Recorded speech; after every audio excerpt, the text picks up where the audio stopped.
Hey everyone, today I'll be installing this R6 throttle tube on my Yamaha R3. This tube has the same grip as the original one on the R3, so you don't have to replace anything else. I'll put the link to where I got this one in the description. The R6 throttle tube has much less turn range, so it increases throttle response. Also, it gets rid of the need to regrip the throttle or bend your wrist too much.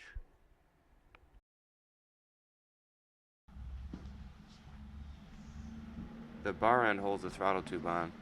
To remove it, hold the end with channel locks and use a 5mm Allen wrench to loosen the bolt. Put something between the pliers and the bar end to protect its finish.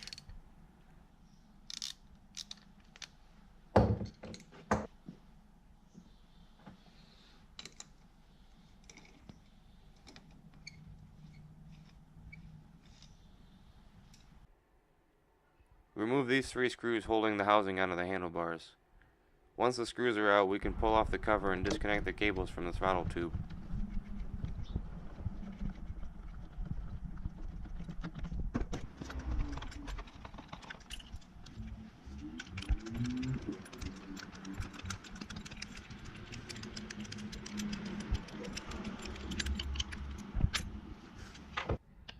Once the cover is off the tube, you can start to see how it works.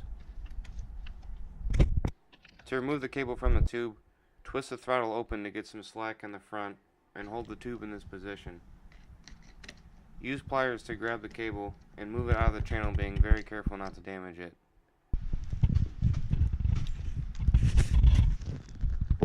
Then take the cable off of the other side, and then you'll be able to slide the tube off the handlebar. Clean up the bar and apply a thin layer of lithium grease all around it before sliding on the new throttle tube.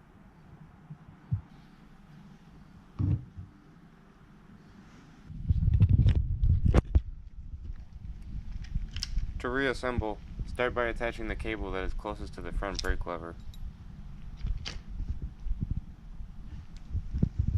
The next cable can be a little difficult. It helped for me to twist the throttle open a little bit. Just try to put the cable into the slot and then pull the cable over into the channel.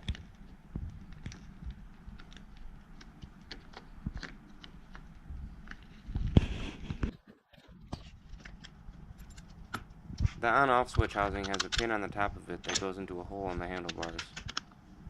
There's also a slot that the throttle tube goes into, so make sure it's all lined up when you put it back together.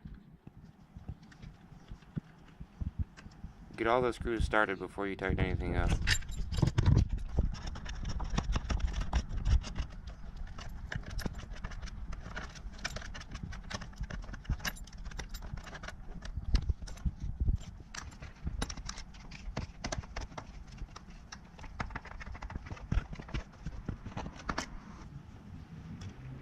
Reinstall the bar end, again using channel locks to hold onto it while you tighten.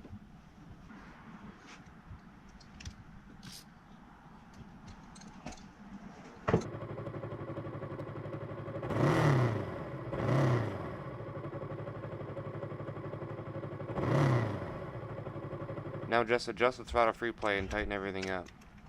I noticed a big difference with this throttle tube installed. It makes the bike feel a lot much more responsive and without that long pull. At $30, I would definitely recommend doing this if you don't like the way the stock one feels.